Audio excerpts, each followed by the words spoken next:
ਬੱਚਿਓ ਅੱਜ ਅਸੀਂ 10ਵੀਂ ਕਲਾਸ ਦੇ ਪਾਠ 10 ਪ੍ਰਕਾਸ਼ ਦਾ ਪਰਿਵਰਤਨ ਅਤੇ ਅਪਵਰਤਨ ਬਾਰੇ ਵਿਸਥਾਰਪੂਰਵਕ ਜਾਣਕਾਰੀ ਪ੍ਰਾਪਤ ਕਰਾਂਗੇ। ਪ੍ਰਕਾਸ਼ ਦੇ ਪਰਿਵਰਤਨ ਅਤੇ ਅਪਵਰਤਨ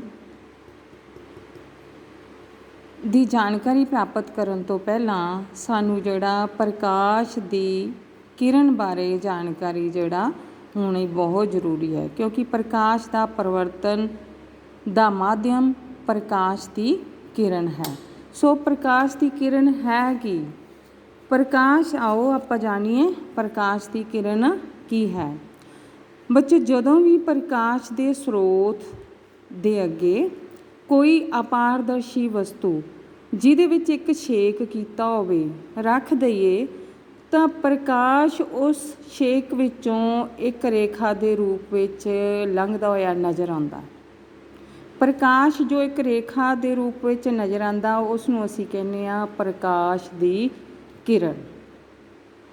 ਸੋ ਹੁਣ ਅਸੀਂ ਆਪਣੇ ਅਗਲੇ ਟੌਪਿਕ 'ਤੇ ਆਉਂਦੇ ਹਾਂ ਕਿ ਪ੍ਰਕਾਸ਼ ਦਾ ਪਰਿਵਰਤਨ ਕੀ ਹੈ।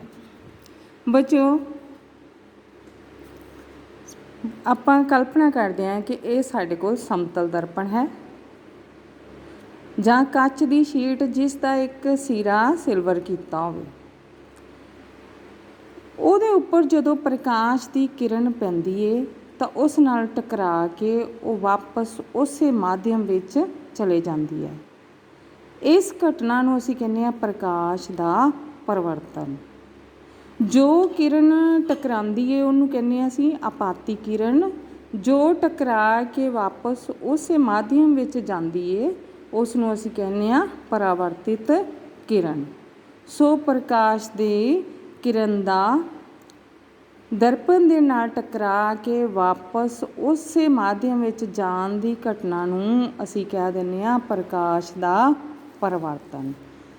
ਬੱਚਿਓ, ਪ੍ਰਕਾਸ਼ ਦੇ ਪਰਿਵਰਤਨ ਦੇ ਦਰਮਿਆਨ ਕੁਝ ਕਿਰਨਾਂ ਨੂੰ ਕੁਝ ਰੂਲਸ ਫੋਲੋ ਕਰਨੇ ਹੁੰਦੇ ਆ।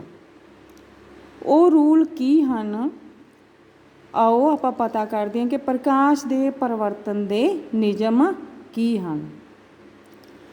ਇਹ ਆਪਾਂ ਕਲਪਨਾ ਕੀਤੀ ਕਿ ਇਹ ਜਿਹੜਾ ਦਰਪਣ ਹੈ ਆਪਣੇ ਕੋਲ, ਇੱਥੋਂ ਇਹ ਕਿਰਨ ਜਿਹੜੀ ਆ ਕਿ ਦਰਪਣ ਨਾਲ ਟਕਰਾਈ ਅਤੇ ਵਾਪਸ ਉਸੇ ਮਾਧਿਅਮ ਵਿੱਚ ਚਲੇ ਗਈ ਪ੍ਰਕਾਸ਼ ਦੇ ਪਰਿਵਰਤਨ ਅਨੁਸਾਰ। ਹੁਣ ਬੱਚੇ, ਅਸੀਂ ਇੱਕ ਇੱਥੇ ਕਾਲਪਨਿਕ ਲਾਈਨ ਅਬਲੰਬ ਖਿੱਚ ਲਈ ਜਾਂਦੀ। ਬੱਚੇ, ਇਹ ਜਿਹੜੀ ਕਿਰਨ ਆ ਆਪਾਤੀ ਕਿਰਨ ਅਤੇ ਅਬਿਲੰਬ ਵਿਚਕਾਰ ਬਣੇ ਕੋਣ ਨੂੰ ਅਸੀਂ ਆਪਤਨ ਕੋਣ ਜਾਂ ਆਪਤਨ ਕੋਣ ਕਹਿੰਦੇ ਹਾਂ ਅਤੇ ਇਸ ਨੂੰ ਆਈ ਨਾਲ ਲਿਖਦੇ ਹਾਂ, ਇੰਡੀਕੇਟ ਕਰਦੇ ਹਾਂ। ਉਸ ਤੋਂ ਬਾਅਦ ਜਿਹੜਾ ਪਰਿਵਰਤਿਤ ਕਿਰਨ ਅਤੇ ਅਬਿਲੰਬ ਵਿਚਕਾਰ ਬਣੇ ਕੋਣ ਨੂੰ ਅਸੀਂ ਆਰ ਨਾਲ ਲਿਖਦੇ ਹਾਂ। ਸੋ ਪਹਿਲਾ ਨਿਯਮ ਇਹ ਹੈ ਕਿ ਕੋਣ ਆਈ ਜਿਹੜਾ ਹਮੇਸ਼ਾ ਕੋਣ ਆਰ ਦੇ ਬਰਾਬਰ ਹੋਵੇ। ਸਪੋਜ਼ ਕਰੋ ਜੇ 45 ਡਿਗਰੀ ਆਏ ਅਤੇ ਇਹ ਵੀ ਕੀ ਹੋਏਗਾ 45 ਡਿਗਰੀ ਦਾ। ਸੋ ਪ੍ਰਕਾਸ਼ ਦੇ ਪਰਿਵਰਤਨ ਦਾ ਪਹਿਲਾ ਨਿਯਮ ਹੈ ਕੋਣ ਆਈ ਹਮੇਸ਼ਾ ਕਿਹਦੇ ਬਰਾਬਰ ਹੋਏਗਾ? ਕੋਣ ਆਰ ਦੇ। ਹੁਣ ਅਸੀਂ ਪ੍ਰਕਾਸ਼ ਦੇ ਪਰਿਵਰਤਨ ਦੇ ਦੂਸਰੇ ਨਿਯਮ 'ਤੇ ਆਉਂਦੇ ਹਾਂ। ਪ੍ਰਕਾਸ਼ ਦਾ ਦੂਸਰਾ ਨਿਯਮ ਕੀ ਹੈ ਕਿ ਆਪਾਤੀ ਕਿਰਨ, ਅਬਿਲੰਬ ਅਤੇ ਪਰਿਵਰਤਿਤ ਕਿਰਨ ਕਿੱਥੇ ਹੋਣਗੇ? ਇੱਕ ਹੀ ਤਲ 'ਤੇ। ਸੋ ਇਹ ਸੀਗੇ ਪ੍ਰਕਾਸ਼ ਦੇ ਪਰਿਵਰਤਨ ਦੇ ਦੋ ਨਿਯਮ, ਜਿਨ੍ਹਾਂ ਨੂੰ ਪ੍ਰਕਾਸ਼ ਦੀਆਂ ਕਿਰਨਾਂ ਜਿਹੜੀਆਂ ਪਰਿਵਰਤਨ ਸਮੇਂ ਫੋਲੋ ਕਰਦੀਆਂ ਹਨ। ਹੁਣ ਬੱਚਿਓ, ਸਾਡਾ ਅਗਲਾ ਟੌਪਿਕ ਹੈ ਦਰਪਣ। ਬੱਚਿਓ, ਦਰਪਣ ਦੋ ਤਰ੍ਹਾਂ ਦੇ ਹੁੰਦੇ ਨੇ, ਸਮਤਲ ਦਰਪਣ, ਗੋਲਾਕਾਰ ਦਰਪਣ। ਸਮਤਲ ਦਰਪਣ ਕਿਵੇਂ ਹੁੰਦਾ ਹੈ? ਇੱਕ ਕੱਚ ਦੀ ਸ਼ੀਟ ਜਿਹਦਾ ਇੱਕ ਭਾਗ ਸਿਲਵਰ ਕੀਤਾ ਹੋਵੇ। ਗੋਲਾਕਾਰ ਦਰਪਣ ਜਿਹੜੇ ਨੇ ਇੱਕ ਸਫੀਅਰ ਦੀ ਸ਼ੇਪ ਦਾ ਹੁੰਦਾ ਹੈ, ਜਿਹਦੀ ਇਹ ਅੱਗੋਂ ਦੋ ਤਰ੍ਹਾਂ ਦੇ ਹੁੰਦੇ ਨੇ, ਉੱਤਲ ਦਰਪਣ ਅਤੇ ਅਵਤਲ ਦਰਪਣ। ਬੱਚੇ, ਇੱਕ ਕੱਚ ਦੀ ਆਪਾਂ ਪਲੇਟ ਲੈ ਲਈਏ, ਜੇ ਉਹਦਾ ਅੰਦਰਲਾ ਸਿਰਾ ਜਿਹੜਾ ਸਿਲਵਰ ਕਰ ਦਈਏ ਅਤੇ ਪ੍ਰਤੀਬਿੰਬ ਜਿਹੜਾ ਬਾਹਰੀ ਸਿਰੇ ਤੋਂ ਬਣੇਗਾ, ਇਸ ਨੂੰ ਅਸੀਂ ਕਹਾਂਗੇ ਉੱਤਲ ਦਰਪਣ। ਪਰ ਜੇ ਅਸੀਂ ਗੋਲਾਕਾਰ ਦਰਪਣ ਦੀ ਬਾਹਰੀ ਸਤ੍ਹਾ ਨੂੰ ਪਾਲਿਸ਼ ਕਰ ਦਈਏ, ਸਿਲਵਰ ਕਰ ਦਈਏ, ਤਾਂ ਜਿਹੜਾ ਪ੍ਰਤੀਬਿੰਬ ਬਣੇਗਾ ਅੰਦਰਲੀ ਸਾਈਡ 'ਤੇ ਬਣੇਗਾ। इस दर्पण नूं असीं कहांगे अवतल दर्पण। सो जे दर्पण दे बाहरली सतह जिहड़ी पॉलिश कीती हुई सिल्वर कीती हुई आ तो वो जिहड़ा दर्पण किहड़ा होएगा अवतल दर्पण। तो जिसका प्रतिबिंब कित्थे बनदा अंदरली साइड ते। पर जे किसी दर्पण की अंदरली सतह ते सिल्वर कीती हुई है तो बाहर वाली तो प्रतिबिंब बनता है तो सो वो होएगा उत्तल दर्पण। सो बच्चों गोलाकार दर्पण बारे सानू होर भी कुछ जानकारी जिहड़ी प्राप्त करनी जिहड़ी आ जरूरी है। गोलाकार दर्पण दे नाल संबंधित कुछ टर्म्स जिहड़ियां कुछ शर्तां जिहड़ियां असीं वेखांगे, जिवें कि वक्रता केंद्र की हुंदा है, दर्पण दा ध्रुव की हुंदा है, मुख फोकस, फोकस दूरी, फोकस। इन्हां टर्म्स बारे अगला सानू करन तो पहलां जिहड़ा दर्पण बारे जानकारी प्राप्त करन तो पहलां इन्हां टर्म्स की जानकारी जिहड़ी है बहुत जरूरी है। चलो देखते हैं कि सब तो पहला दर्पण का ध्रुव किहड़ा हुंदा है। मान लो बच्चों ये जिहड़ा अपना दर्पण आ इहदा जिहड़ा मिडल पॉइंट है इत्थे इहनूं असीं कहांगे दर्पण का ध्रुव जां पोल। इहनूं असीं पी नाल लिखदे। बच्चे सी की हुंदी वक्रता केंद्र की हुंदी आ।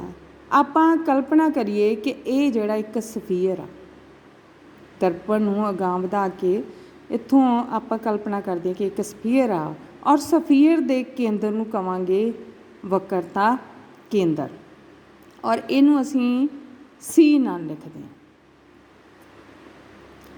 हुण असीं प्रिंसीपल एक्सिस जां मुख फोकस किहनूं कहने आ सी ते पी दे विचों जिहड़ी लाइन निकलदी है उस नूं असीं कहांगे प्रिंसीपल एक्सिस जां मुख फोकस। सो बच्चे तुहानूं वक्रता केंद्र पता लग गया, दर्पण दा पोल पता लग गया ते प्रिंसीपल एक्सिस ए वाले। हुण तीसरा असीं फोकस बारे जानकारी प्राप्त करांगे। सपोज करो बच्चों कोई किरण अनंत तो आ रही है तो दर्पण दे नाल टकरांदी है तो टकराण तो बाद प्रकाश के परिवर्तन के नियम अनुसार वो उस माध्यम विच वापस आती है तो दर्पण के प्रिंसीपल एक्सिस के किसी बिंदु विचों हो के लंघदी है तो उस बिंदु नूं असीं कहांगे फोकस। सो उस नूं असीं एफ नाल इंडीकेट करते हैं, ये आ फोकस। एफ ते पी विचली दूरी नूं कहांगे फोकस दूरी ते सी ते पी सी तो पी तक दी दूरी जिहड़ी आ उहनूं कहांगे वक्रता अर्ध व्यास। सो सी वक्रता केंद्र है, एफ फोकस है, पी दर्पण का ध्रुव है तो ये लाइन जो जा रही है सी ते पी दे विचकारों बिंदुआं दे विचों इहनूं असीं कहांगे प्रिंसीपल एक्सिस।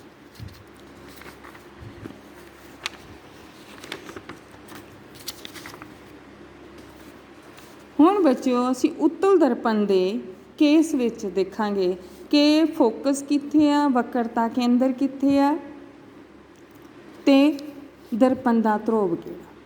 ये बच्चों आपां सपोज करो कल्पना करो ये साडे कोल उत्तल दर्पण है।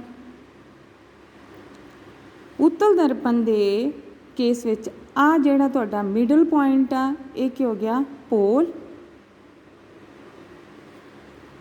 इनू फिर आपां कल्पना की कि ये जिहड़ा सफीयर आ सफीयर दे केंद्र नूं की कहांगे वक्रता केंद्र जिसनूं असीं सी नाल लिखदे हां। सी ते पी विचों दी जिहड़ी रेखा मिलावांगे ते जिहड़ी लाइन बन निकलदी है इसनूं कहने असीं प्रिंसीपल एक्सिस।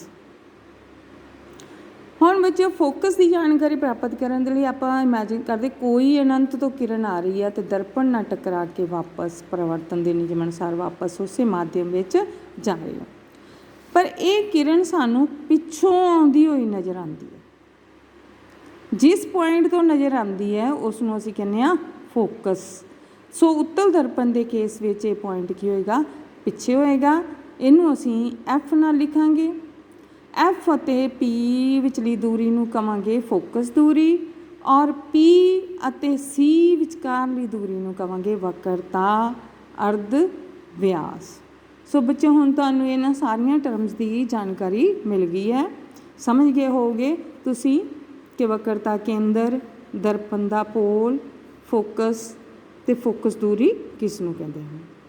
ਬੱਚੇ ਹੁਣ ਅਸੀਂ F ਅਤੇ R ਵਿਚਕਾਰ ਸੰਬੰਧ ਦੇਖਾਂਗੇ ਕੀ ਹੁੰਦਾ ਹੈ। F ਬੱਚਿਓ R ਦਾ ਕੀ ਹੁੰਦਾ, ਅੱਧ ਹੁੰਦਾ। ਜੇ ਅਸੀਂ R ਨੂੰ 2 ਨਾਲ ਡਿਵਾਈਡ ਕਰ ਦਈਏ ਤਾਂ ਆਪਾਂ ਫੋਕਸ ਦੂਰੀ ਕੱਢ ਸਕਦੇ ਹਾਂ। ਬੱਚੇ ਇਹਦੇ ਲਈ ਤੁਹਾਨੂੰ ਇਹ ਨੂਮੈਰੀਕਲ ਕੱਢਣ ਦੇ ਕੰਮ ਆਏਗਾ। ਇਸ ਨੂੰ ਨੋਟ ਕਰ ਲਓ ਕਾਪੀਆਂ 'ਤੇ। F = R / 2।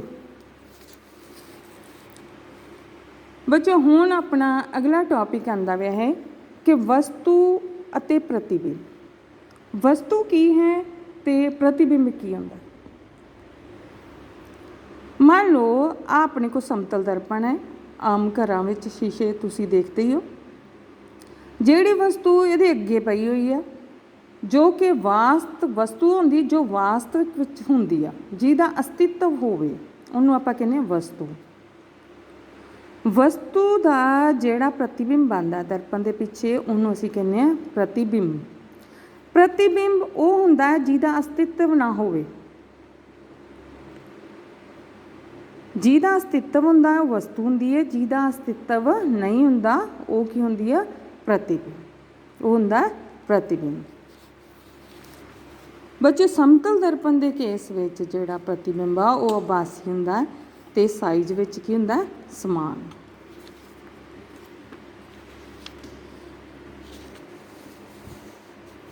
ਅਗਲਾ ਪ੍ਰਤੀਬਿੰਬ ਬਾਰੇ ਕੁਝ ਜਾਣਕਾਰੀ ਹੋਰ ਪ੍ਰਾਪਤ ਕਰਾਂਗੇ ਬੱਚਿਓ ਆਪਾਂ।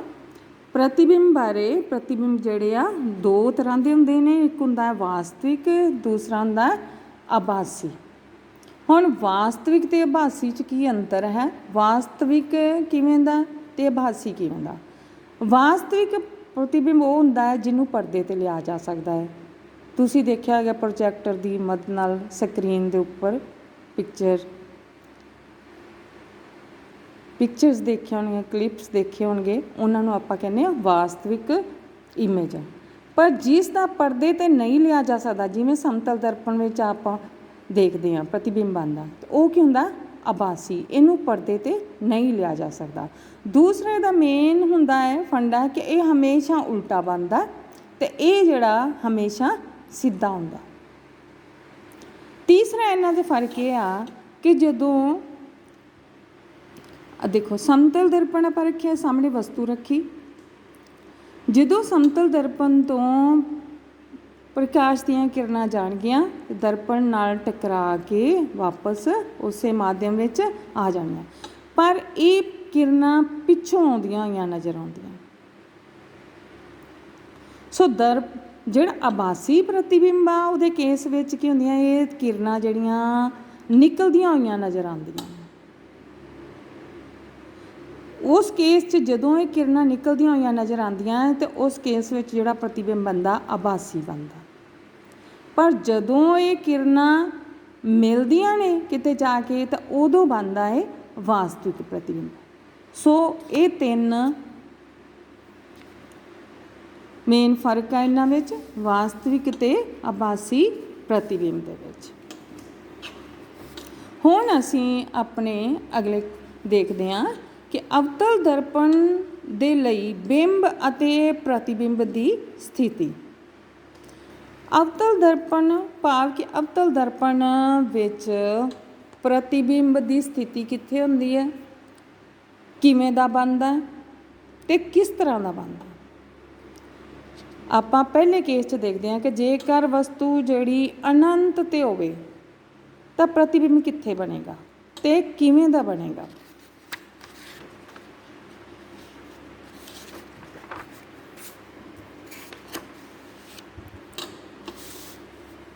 ਬੱਚੇ ਪਹਿਲਾ ਕੇਸ ਆ ਕਿ ਜਦੋਂ ਵਸਤੂ ਅਨੰਤ 'ਤੇ ਆ, ਕੇਸ ਆਪਾਂ ਇੱਕ स्टडी करते हैं। जदों वस्तु जिहड़ी अनंत ते पई आ, ये अपना अवतल दर्पण आ, ਇਹਦਾ मिडल पॉइंट ਨੂੰ ਆਪਾਂ ਕੀ ਕਹਿੰਦੇ ਆ, पोल, ये वक्रता केंद्र। वस्तु अनंत ते पई है तो अनंत तो किरणा जिहड़ियां प्रकाश की जदों आंदी है तो प्रिंसीपल एक्सिस के समानांतर आंदी है, दर्पण नाल टकरांदी है, टकरा के परिवर्तन के नियम अनुसार वो उस माध्यम विच वापस चले जाती है। तो ये इस केस विच एक खास पॉइंट तो प्रिंसीपल एक्सिस के एक खास पॉइंट के विचों दी होकर लंघदी है, जिसनूं असीं कहने आ फोकस। सो इस समय प्रतिबिंब जिहड़ा बनदा वा वो फोकस ते बनदा। जदों किरण अनंत तो आंदी है, वस्तु अनंत ते पई होवे तो इहदा प्रतिबिंब बनेगा फोकस ते किवें दा बनेगा? प्रतिबिंब जिहड़ा वास्तविक होएगा, वास्तविक आ ते वो उल्टा होएगा ते छोटा होएगा ते कित्थे बनेगा? फोकस ते। हुण आपां दूसरा केस देखते हैं कि जदों वस्तु सी तो परे पई होए, सी भाव वक्रता केंद्र तो परे पई है, तो प्रतिबिंब किवें दा बनेगा ते कित्थे बनेगा? बच्चों जदों वस्तु सी ते वक्रता केंद्र तो परे पई है तो प्रकाश की किरण वस्तु तो आउंदियां या प्रकाश दीयां किरणां दर्पण नाल टकरा के परिवर्तन के नियम अनुसार प्रिंसीपल एक्सिस विचों दी सी अते एफ दो बिंदुओं के विचकारों दी होके गुजरती है। तो इसका प्रतिबिंब कित्थे बनदा है? सी अते एफ दे विचकार। प्रतिबिंब किवें दा बनेगा? प्रतिबिंब वास्तविक होएगा, वास्तविक होएगा तो फिर उल्टा होएगा, उल्टा ते छोटा होएगा तो कित्थे बनेगा? सी अते एफ दे विचकार। तीसरे केस में आप देखते हैं कि जदों वस्तु वक्रता केंद्र ते होवे तो फिर प्रतिबिंब किवें दा बनेगा ते कित्थे बनेगा? बच्चों जदों वस्तु वक्रता केंद्र ते पई है तो प्रकाश दीयां किरणां, वस्तु तो आउण वालियां प्रकाश दीयां किरणां दर्पण नाल टकरा के फिर उसे दिशा विच ही वापस चलियां जांदियां। तो इस समय जो प्रतिबिंब बनता है वो वक्रता केंद्र ते बनता है, वक्रता केंद्र ते ही बनता है। तो ये प्रतिबिंब वास्तविक है, वास्तविक है तो उल्टा होएगा तो वस्तु के आकार का होएगा। हुण बच्चे एक कि प्रतिबिंब वड्डा कदों बनता है तो छोटा कदों बनता है, एक गल आपां ध्यान नाल देखांगे कि जिहड़ी दूरी है, जे प्रतिबिंब की दूरी लैंज तो घट हाँ तो फिर प्रतिबिंब छोटा होएगा। पहले दो केसां च आपां देखिया कि जब वस्तु लैंज प्रतिबिंब की दूरी जिहड़ी है वो घट आ तो प्रतिबिंब किवें दा बनिया? छोटा। हुण इस केस च वेखदे पए आपां कि प्रतिबिंब की दूरी तो वस्तु की दूरी दर्पण तो समान आ, इस करके जो प्रतिबिंब बनेगा वो वस्तु के आकार का ही होएगा तो वक्रता केंद्र ते ही बनेगा। तीसरा पॉइंट बच्चों, जदों वस्तु वक्रता केंद्र ते सी, वक्रता केंद्र जिसनों असीं सी ना लिखते हैं तो एफ के विचकार होए, वक्रता केंद्र ते एफ के विचकार है तो फिर प्रतिबिंब कित्थे बनेगा? हुण वस्तु जदों वक्रता केंद्र ते एफ के विचकार होवे तो इस तो निकलण वालियां किरणां दर्पण दे नाल टकरांदियां ने, टकरा के परिवर्तन के नियम अनुसार उस माध्यम विच आके प्रिंसीपल एक्सिस के एक बिंदु विचों लंघदियां ने जो सी तो परे हुंदा है। सो प्रतिबिंब कित्थे बनेगा? सी तो परे, उल्टा बनेगा। हुण ये छोटा बनेगा कि वड्डा बनेगा? ये देखो प्रतिबिंब की दूरी जिहड़ी ज़्यादा वा दर्पण तो, इस करके की होएगा? ये वड्डा होएगा। हुण तुहानूं इन्ना पता लग गया होएगा कि प्रतिबिंब जिहड़ा जदों वास्तविक बनदा तो हमेशा उल्टा बनदा है। दूसरा जदों इसकी दूरी ज़्यादा हुंदी है तो ये की हुंदा? वड्डा, जदों दूरी घट हुंदी है तो ये की हुंदा? छोटा।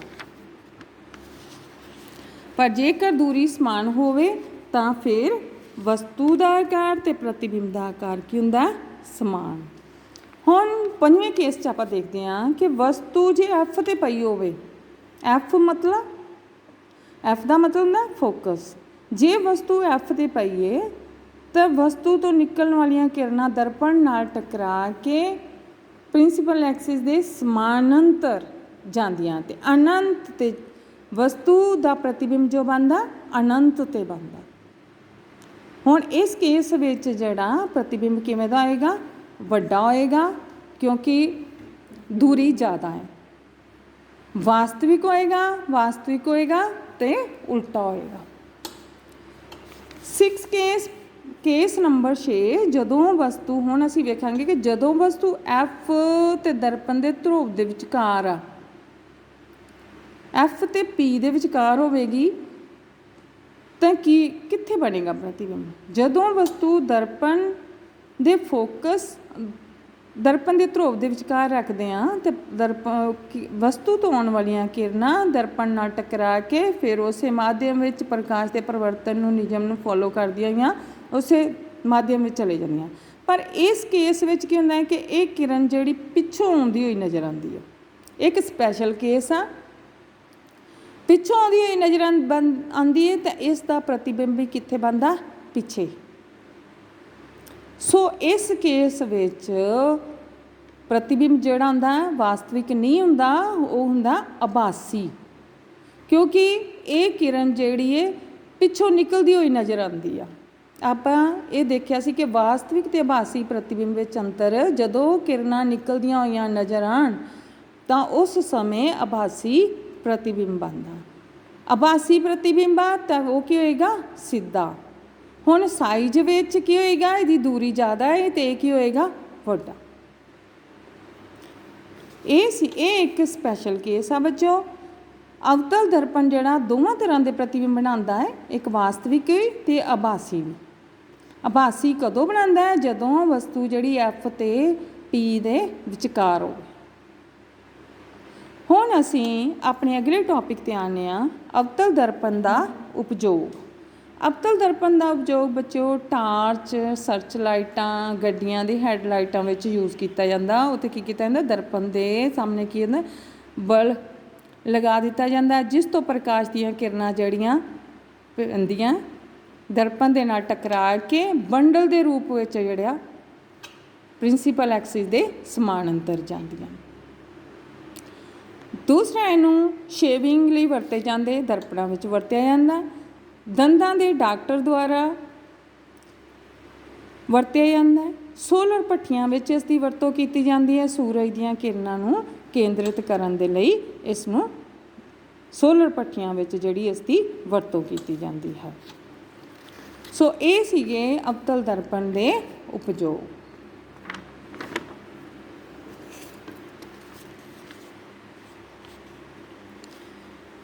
हुण बच्चों असीं उत्तल दर्पण के केस विच कुछ उत्तल दर्पण के केस विच देखांगे कि प्रतिबिंब किस तरह का बनता है, कित्थे बनता ते किवें दा बनता। बच्चों ये आप मान लो कि अपना उत्तल दर्पण आ, जिहदी अंदरली सतह की हुई है, सिल्वर की हुई है। इसका प्रतिबिंब कित्थे बनता, बाहरी सतह तो। ये जिहड़ी विचकार लाइन जा रही है, इहनूं आपां प्रिंसीपल एक्सिस कहने आ। ये वक्रता केंद्र है, आ दर्पण का पोल है, ध्रुव है। पहला आप देखते हैं कि जो वस्तु अनंत ते होवे तां इहदा जिहड़ा प्रतिबिंब कित्थे बनेगा तो किवें दा बनेगा। जो वस्तु अनंत ते पई है तो प्रिंसीपल उस तो आने वाली किरणां जिहड़ियां प्रिंसीपल एक्सिस दे समानांतर आण के दर्पण नाल टकरा के प्रकाश के परिवर्तन के नियम अनुसार उस माध्यम विच वापस चले जांदे। पर ये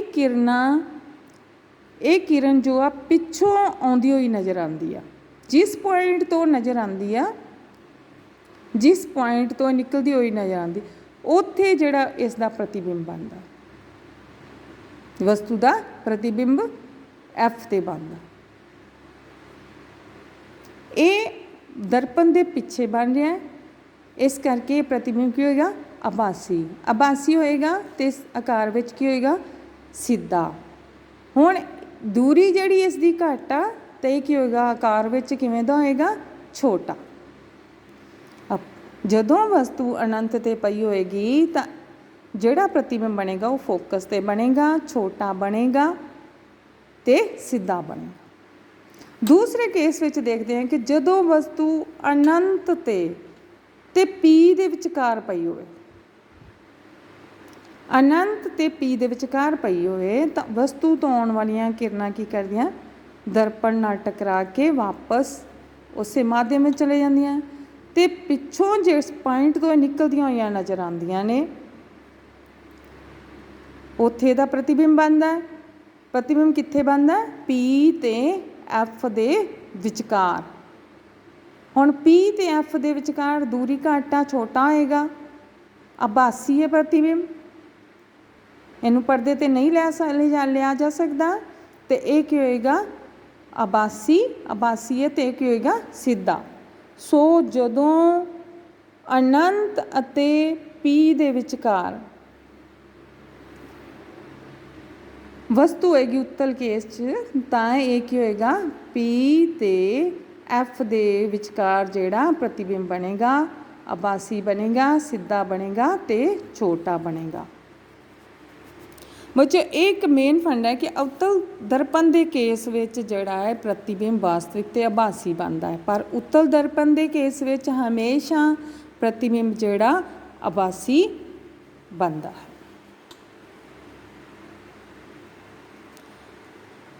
ਹੁਣ ਅਸੀਂ ਦੇ ਅਗਲੇ ਟੌਪਿਕ 'ਤੇ ਆਉਂਦੇ ਹਾਂ, ਉੱਤਲ ਦਰਪਣ ਦੇ ਉਪਯੋਗ। ਉੱਤਲ ਦਰਪਣ ਦਾ ਉਪਯੋਗ ਗੱਡੀਆਂ ਵਿੱਚ ਬੈਕ ਮਿਰਰ ਦੇ ਰੂਪ ਵਿੱਚ ਕੀਤਾ ਜਾਂਦਾ। ਬੱਚਿਓ ਦਰਪਣ ਫਾਰਮੂਲਾ